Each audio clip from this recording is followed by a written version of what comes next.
Au moment de sa mort, poignardé par un inconnu, un homme se réincarne dans un autre monde, sous la forme d'un slime. Propulsé seul au cœur d'une vaste caverne, il découvre qu'une voix intérieure l'accompagne désormais.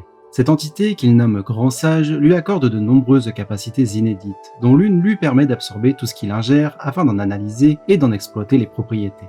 Au cours de son errance souterraine, il fait la rencontre du dragon Veldra, scellé depuis plusieurs siècles dans la caverne. Les deux êtres se lient rapidement d'amitié et décident de se donner mutuellement un nom. Le slime devient Limule et tous deux adoptent le nom de famille Tempeste. Dans l'espoir de briser un jour le sortilège qui retient le dragon prisonnier, Limule absorbe Veldra et abrite son âme dans un espace interne. L'objectif est d'analyser la prison magique qui le retient afin de trouver un moyen de lever le sceau, aussi bien de l'intérieur que de l'extérieur. À sa sortie de la caverne, Limule arrive dans la forêt de Jura, où il rencontre un groupe de gobelins qui le conduisent à leur village. Lorsqu'une meute de loups les attaque peu après, Limule prend facilement le dessus sur leur chef. Privés de meneur, les assaillants cessent le combat et se soumettent, mettant un terme au conflit et plaçant gobelins et loups sous l'autorité bienveillante du slime. Après cet affrontement, Limule décide de donner des noms aux gobelins ainsi qu'au nouveau chef des loups. Cet acte déclenche immédiatement une transformation profonde. Symbole d'une élévation dans la hiérarchie des monstres, leur apparence évolue et leur puissance s'en trouve accrue. L'ensemble de la meute bénéficie également de cette évolution, liée à son chef désormais nommé Ranga. Souhaitant améliorer les conditions de vie et développer durablement le village, Limule décide de se rendre au royaume nain de Dwargon, dirigé par le héros souverain Gazer, afin d'y établir des relations commerciales et recruter des artisans compétents. Sur place, il découvre une cité prospère fondée sur l'artisanat et la métallurgie. Il y rencontre plusieurs nains, dont le forgeron Kaijin et ses compagnons. À la suite d'un incident, la troupe de nains est bannie du royaume. Ils choisissent alors de suivre Limule qui les ramène au village gobelin afin de mettre leur maîtrise du fer et de l'artisanat au service de la communauté naissante. De retour dans la forêt de Jura, Limule vient en aide à un groupe d'aventuriers attaqués par des monstres. Parmi eux se trouve Shizu, une épéiste capable de manier des flammes et portant un étrange masque. De fil en aiguille, elle révèle son passé. Comme Limule, elle est originaire du Japon, mais elle a été invoquée dans ce monde alors qu'elle n'était encore qu'une enfant, par un certain Léon. Depuis ce jour, elle sert de réceptacle à l'esprit majeur du feu, Ifrit, dont la puissance la consume de l'intérieur depuis des années. Alors qu'elle s'apprête à reprendre la route seule, Ifrit se manifeste soudainement, prend le contrôle de son corps et menace de tout réduire ensemble. Limule l'affronte et parvient à le vaincre en l'absorbant, le scellant à l'intérieur de lui, aux côtés de Veldra. Libérée de l'esprit qui l'a fait souffrir toute sa vie, Shizu arrive au terme de ses forces. Avant de mourir, elle confie son masque à Limule et lui demande de l'absorber, souhaitant reposer en paix en lui plutôt que de disparaître seule. À partir de cet instant, Limule acquiert la capacité de prendre une apparence humaine, inspirée de celle de Shizu. Il hérite aussi de ce qu'elle laisse derrière elle, la volonté de veiller sur les enfants dont elle s'occupait autrefois, ainsi que le désir de retrouver Léo, à l'origine de son invocation. Alors que le village poursuit son développement, une attaque soudaine survient. Un groupe d'ogres surgit dans la forêt et affronte directement les gobelins et les loups. Limule intervient rapidement pour contenir l'assaut et parvient à engager le dialogue. Il apprend alors que ces ogres sont les survivants d'un clan dont le village a été anéanti par une armée d'orques menée par un seigneur. Persuadés d'avoir retrouvé les responsables de leur tragédie, ils ont attaqué Limule et les siens par erreur. Comprenant le malentendu, Limule leur propose d'intégrer son village, leur offrant protection et refuge en échange de leur loyauté et de leur coopération. Les ogres acceptent cette proposition et Limule leur donne alors un nom, provoquant leur évolution. Parmi eux se trouvent Benimaru, Shuna, Shion, Akuro, Sohei et Kurobe, qui deviennent rapidement des membres essentiels de la communauté. Pendant ce temps, l'armée des orques progresse à travers la forêt et s'apprête à attaquer un village d'hommes lézards. Limule reçoit alors la visite de la dryade Traini, protectrice de la forêt de Jura, qui lui demande d'abattre le seigneur orc afin de préserver l'équilibre et la sécurité de la région. Grâce à la coopération des différentes tribus de la forêt de Jura, l'armée orc finit par être mise en déroute. Limule affronte ensuite directement le seigneur orc et parvient à le vaincre. À l'issue de cette victoire, il choisit d'accorder une seconde chance aux orques survivants. Libérés de l'influence de leur chef, ils sont acceptés par les autres peuples et reconnaissent Limule comme leur dirigeant. Un nom leur est alors donné, provoquant à leur tour leur évolution, tout comme à certains hommes lézards. Peu à peu, une véritable nation pluriraciale prend forme, chaque peuple apportant son savoir-faire et son expertise à cette nouvelle société. Limule s'impose ainsi comme le nouveau chef de la forêt de Jura. Face à l'ampleur croissante de sa puissance et de son influence, Gazer lui propose de sceller un pacte d'alliance, posant les bases d'une coopération durable entre la nation de Limule et le royaume nain de Dwargon. Alors que la situation dans la forêt de Jura s'est enfin stabilisée, la nouvelle de la défaite du seigneur Orc se répand à travers tout le continent et attire notamment l'attention des rois démons. Limul voit d'abord apparaître Milim, une jeune fille à l'apparence enfantine venue tester sa puissance. Leur brève confrontation laisse rapidement place à une complicité inattendue. Et Milim, amusé par Limul et l'ambiance de la ville, annonce son intention de rester quelque temps sur place, devenant ainsi une alliée particulièrement redoutable. Peu après, la cité est attaquée par Phobio, un subordonné du roi démon Carion. L'affrontement tourne cependant très court. Milim le neutralise sans la moindre difficulté. Refusant d'aggraver la situation, Limul choisit d'apaiser les tensions et interroge Phobio sur ses véritables intentions. Celui-ci admet être simplement venu recruter, par la force si nécessaire, ceux qui ont vaincu le seigneur Orc. Humilié par sa défaite, Phobio peine à l'accepter, ce qui attire l'attention d'un groupe de conspirateurs masqués, les clowns modérés. Déjà impliqués dans les événements ayant conduit à l'apparition du seigneur Orc, ils agissent dans l'ombre et servent les intérêts du roi démon Clayman, un stratège qui préfère manipuler les événements à distance plutôt que de s'exposer directement. Sous prétexte de lui offrir un moyen de se venger de Milim, il manipule Phobio afin de faire ressusciter Charybde, un monstre d'une puissance colossale. Alerté de l'arrivée imminente de cette menace, Limul mobilise l'ensemble des forces de la Fédération de la forêt de Jura afin d'intercepter l'attaque. Malgré les offensives coordonnées, la créature se révèle extrêmement difficile à arrêter. Limul choisit finalement de laisser Milim intervenir. D'un seul assaut, elle anéantit Charybde, mettant un terme à la crise et libérant Phobio de son emprise. À la suite de cet incident, les tensions avec Carion, souverain du royaume des bêtes de Razania, se dissipent.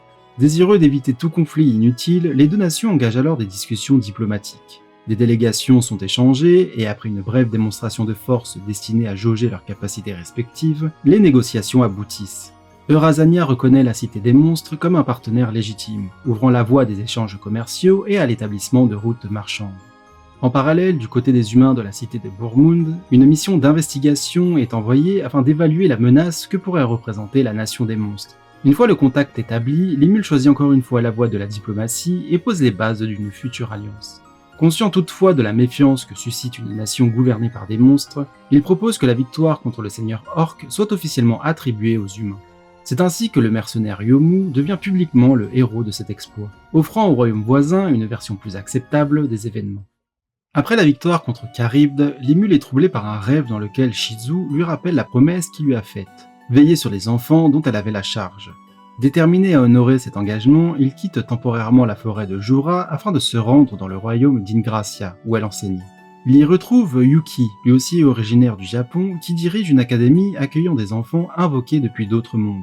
Appelés par des rituels imparfaits, chacun d'eux porte une énergie magique instable que leur corps ne pourra supporter indéfiniment. Pour les sauver, Limul conduit les enfants dans un domaine spirituel inaccessible aux mortels ordinaires, où ils rencontrent l'Amilis, l'une des plus anciennes rois démons, connue comme la reine des esprits. Là, chacun des élèves parvient, malgré les risques, à entrer en résonance avec un esprit supérieur et à conclure un pacte. Ce lien stabilise leur énergie magique et les arrache à la mort qui les attendait. En guise de remerciement vers la milice, Limul façonne un nouveau golem destiné à devenir son protecteur. Il y invoque et y scelle un démon supérieur, donnant naissance à Beretta, une entité consciente et dotée d'un pouvoir considérable. Ayant ainsi tenu la promesse faite à Shitsu, Limul reprend la route vers sa nation, désormais appelée Tempeste, laissant derrière lui des enfants sauvés et profondément reconnaissants. Pendant ce temps, au royaume de Farmous, le mécontentement grandit. L'essor fulgurant de Tempeste, devenu un carrefour commercial incontournable, provoque pour la monarchie humaine un déclin économique brutal et une perte d'influence inquiétante. Face à cette menace, un complot d'envergure politique, religieuse et militaire se met en place entre le roi Edmaris et l'archevêque Reim, figure majeure de la Sainte Église de l'Ouest. Tous deux sont résolus à écraser la nation des monstres en s'abritant derrière une prétendue légitimité morale. Pour cela, ils orchestrent un incident diplomatique destiné à fournir le prétexte nécessaire à l'anéantissement de Tempeste. Dans le même temps, Mulan, mage intégré au groupe du guerrier Yomu, mais agissant secrètement pour le compte de Clayman, déploie au-dessus de Tempeste une barrière d'anti-magie qui affaiblit drastiquement les monstres. Presque simultanément, Reim et ses prêtres activent à l'extérieur de la cité une seconde barrière destinée à isoler totalement la zone. Ce double dispositif neutralise aussi bien les capacités offensives que défensives de la ville et bloque toute communication avec l'extérieur. Profitant de cette paralysie, les forces humaines de Farmous lancent l'invasion, plongeant la ville dans le chaos. Au même moment, sur le chemin du retour, Limul est lui aussi pris dans une barrière magique et intercepté par Hinata. chef des Chevaliers Saints rattachés à l'Église de l'Ouest et ancienne élève de Shitsu. Persuadée qu'il est responsable de sa mort, elle refuse d'écouter ses explications et l'attaque sans retenue. Dominé par son adversaire, Limul est contraint de simuler sa mort afin de lui échapper. Ignorant encore l'ampleur du désastre, il tente de rejoindre Tempest au plus vite, mais la téléportation est rendue impossible par les barrières actives. Après avoir contourné l'obstacle par ses propres moyens, il parvient finalement à regagner la cité et découvre un paysage dévasté, jonché de victimes. Parmi les morts figure Shion. C'est alors qu'intervient Hélène, membre du groupe d'aventuriers que Limul avait autrefois secouru. Elle révèle sa véritable identité, Eliun, une elfe noble issue de la puissante dynastie magique de Salion. Elle évoque alors une ancienne légende selon laquelle il existerait une possibilité, aussi infime soit-elle, de ramener les morts à la vie. Dès lors, pour Limul, une seule voie s'impose pour réunir l'énergie nécessaire à une telle résurrection, celle de devenir un véritable roi démon. Le lendemain de l'attaque contre Tempest, Limul réunit immédiatement un conseil d'urgence. Mulan y avoue l'intégralité de son implication. Elle agissait sous la contrainte directe du roi démon Clayman, qui détenait littéralement son cœur et pouvait la tuer à distance. Sans hésiter, Limul retire l'organe qu'il a lié à son ancien maître et lui implante un cœur artificiel, lui rendant ainsi sa liberté et sa vie. Dans le même élan, il consolide sa stratégie politique en sollicitant Yomu, qu'il prépare à devenir le futur roi de Farmous, amorçant déjà la recomposition géopolitique à venir. La contre-offensive s'organise alors contre l'armée ennemie. Les forces de Limul sont déployées avec pour priorité la destruction des dispositifs maintenant la barrière anti-magie qui paralyse la cité. Tandis que ses subordonnés neutralisent les points stratégiques, Limul entreprend personnellement l'extermination méthodique des troupes ennemies, afin de réunir le nombre d'âmes requis pour déclencher son évolution en roi démon. Une fois le seuil atteint, le processus s'enclenche immédiatement et Limul perd connaissance. Il est installé sur un trône au cœur de la ville, tandis que la métamorphose s'accomplit. Dans le même temps, le roi Edmaris, l'archevêque Reim ainsi que Razen, le chef des mages de Farmous, qui a entre-temps transféré son âme dans un autre corps pour survivre, sont capturés. L'éveil en véritable roi démon décuple la puissance de Limul et provoque une résonance bénéfique chez tous ceux qui lui sont liés, amplifiant leurs capacités. Sa compétence unique grand sage évolue notamment en compétence ultime à Raphaël, tandis que plusieurs de ses autres capacités atteignent également un niveau supérieur. Au cours du rituel d'éveil, Limul invoque également un démon primordial qui choisit de lui prêter allégeance, Diablo. Grâce à cette puissance nouvellement acquise, Limul parvient finalement à accomplir l'objectif qui motivait son ascension, ressusciter Shion ainsi que l'ensemble des habitants de Tempest tombés lors de l'attaque. Parallèlement, l'analyse du sortilège qui retenait Veldra scellé depuis des siècles arrive à son terme. Limul libère alors l'âme du dragon des tempêtes et la place dans un nouveau corps humanoïde, permettant à Veldra de revenir au monde sous une forme stable et indépendante. Une vaste réunion diplomatique est alors organisée afin d'éclaircir la situation régionale après l'invasion de Farmous et l'éveil de Limul en roi démon. Sont présents Gazer pour le royaume nain de Dwargon, Fuse en tant que représentant de Bourmund, ainsi qu'Herald, grand-duc de la dynastie magique de Salion et père d'Eliun.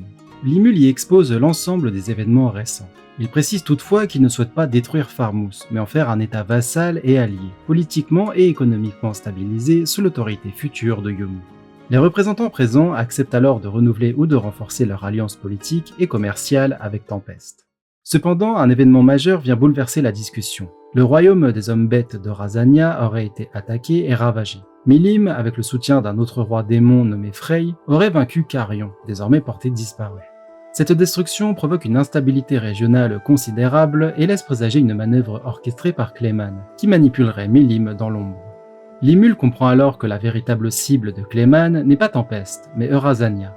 Avec l'aide de Raphaël, il met au point un transfert magique à grande échelle afin de projeter rapidement ses troupes sur le champ de bataille, tout en organisant l'évacuation des civils vers Tempest.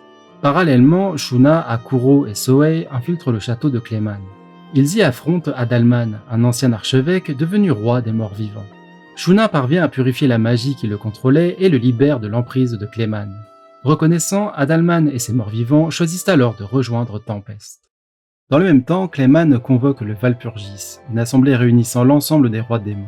Convaincu que Mulan est morte et persuadé de maîtriser la situation, il prévoit d'y accuser Limul afin de le discréditer devant les autres souverains, et si nécessaire, provoquer un affrontement direct. L'occasion par ailleurs de rencontrer enfin Léon, responsable de l'invocation passée de Shitsu. Au cours du Valpurgis, Clayman accuse Limul d'avoir orchestré diverses manipulations afin de provoquer son propre éveil en roi démon. Limul réfute méthodiquement chacune de ces accusations, et la tension monte rapidement, jusqu'à ce qu'un affrontement devienne inévitable. Clayman ordonne alors à Milim, qui sont bel et bien alliés à lui, d'attaquer Limul. L'assaut est cependant interrompu par l'intervention soudaine de Veldra, qui encaisse l'attaque à sa place. Dans le même temps, Shion engage le combat contre Clayman et le domine largement. Le retournement décisif survient lorsque Milim révèle qu'elle n'a été ni alliée ni sous le contrôle de Clayman. Carion apparaît alors et Frey admet avoir participé à une mise en scène destinée à piéger Clayman, l'isolant totalement devant les autres rois démons. Acculé, celui-ci tente alors un éveil incomplet et sombre dans la folie. Lors de l'affrontement final, Limul prend clairement l'ascendant, dévore Clayman et met un terme définitif à son règne. Il découvre alors que celui-ci agissait au nom de Kazarim, un ancien roi démon vaincu autrefois par Léon. Dans la foulée, la situation politique du cercle des rois démons est clarifiée. Roy, longtemps considéré comme le souverain du Saint-Empire de Ruberius, apparaît en réalité comme une figure de façade. Le véritable pouvoir appartient à Luminous, qui gouverne le territoire dans l'ombre. Ironiquement, cette dernière est également la divinité vénérée par les fidèles de l'Église de l'Ouest, lesquels ignorent que leur dieu n'est autre qu'un roi démon. Après la chute de Clayman, Carion et Frey renoncent officiellement à leur siège, tout en conservant leur territoire sous l'autorité de Milim. Le cercle des rois démons ne compte désormais plus que 8 membres, et un nouveau nom leur est attribué, l'Octagramme. Après les événements du Walpurgis, Limul confie à Diablo une mission stratégique, gérer la situation du royaume humain de Farmous, désormais affaibli par la guerre et les luttes internes qui le traversent. L'objectif est de provoquer un changement de pouvoir afin de placer le royaume sous l'influence de Tempest, sans recourir à une conquête directe. Dans ce plan, le héros Yomu est toujours destiné à monter sur le trône, accompagné de Mulan. Pendant ce temps, dans le Saint-Empire de Ruberius, Hinata réunit les principales factions militaires et religieuses du pays. Les discussions portent sur la réapparition de Veldra, l'ascension fulgurante de Tempest et la situation politique instable autour de Farmous. La situation se complique lorsqu'un message attribué à Limul parvient au conseil et est interprété comme une provocation. Hinata décide de partir à sa rencontre afin de clarifier la situation. Pour cette mission, elle reçoit une épée sacrée, présentée comme une arme capable de tenir tête et même de tuer Veldra si l'occasion se présente. Parallèlement, un événement vient envenimer la situation. L'archevêque Reim est assassiné, et le crime est immédiatement attribué à Tempest. La rumeur se répand rapidement et sert de prétexte pour justifier une nouvelle croisade contre la nation des monstres. Deux forces se mettent alors en route, Hinata escortée de ses alliés pour rencontrer Limul et une armée religieuse envoyée vers Tempest. Lorsque Hinata arrive finalement sur place, elle affronte Limul dans un duel au terme duquel tous deux comprennent progressivement que les événements ont été manipulés. La situation se complique davantage lorsqu'il apparaît que l'épée qui lui a été remise constituait en réalité un piège. L'arme déclenche une attaque mortelle et Hinata pousse Limul hors de la trajectoire, se trouvant grièvement blessé à sa place.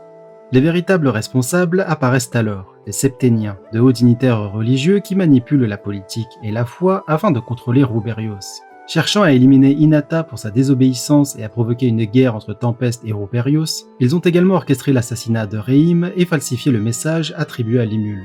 La situation bascule avec l'arrivée de Luminous en personne. Elle soigne Hinata et exécute les Septéniens présents, qui avaient détourné l'autorité de son culte et manipulé l'église dans l'ombre. Les derniers responsables, restés en retrait, sont également éliminés, notamment par Diablo. La crise se conclut par une normalisation des relations entre Tempest et Ruberius. En signe d'apaisement, une église est même construite dans la ville, permettant aux fidèles de pratiquer la religion de Luminous et scellant ainsi le rapprochement entre les deux nations. En réalité, derrière tous ces événements se cachent plusieurs factions qui manipulent la situation dans l'ombre. La première est la famille Rotso, qui cherche à attiser les tensions entre humains et monstres afin de renforcer son influence politique et économique sur le continent. À leur côté agit Damrada, un intermédiaire influent lié au réseau des marchands de l'Est et travaillant en réalité pour Yuki.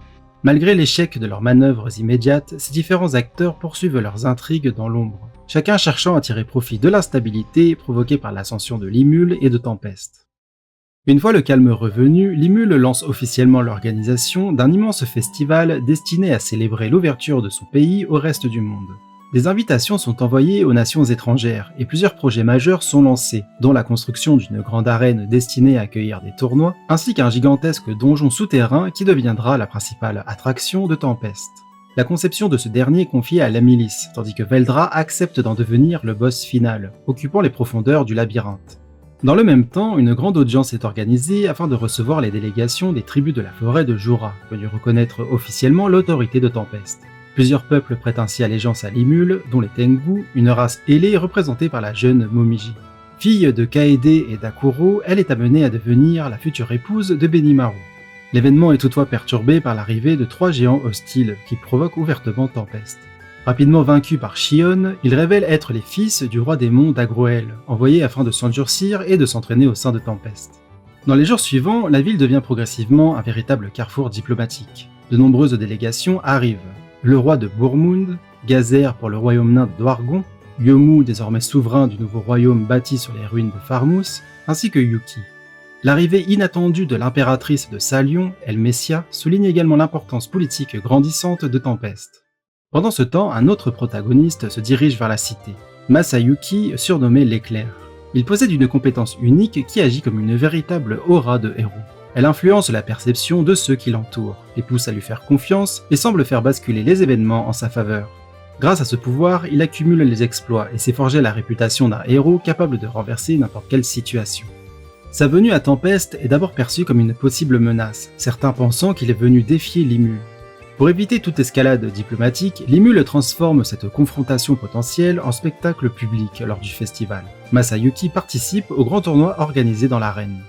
Après l'événement, Limul et Masayuki échangent plus franchement et découvrent qu'ils viennent tous deux du Japon. Les deux hommes choisissent alors une approche pragmatique. Plutôt que de devenir ennemis, ils décident de coopérer. Masayuki accepte de maintenir des relations amicales avec Tempest et devient progressivement un nouvel allié pour Limul. Le festival se conclut par l'ouverture officielle du donjon, qui devient immédiatement l'attraction phare de la ville. Malgré le succès retentissant de l'événement, une tentative de sabotage se préparait dans l'ombre afin de déstabiliser Limul.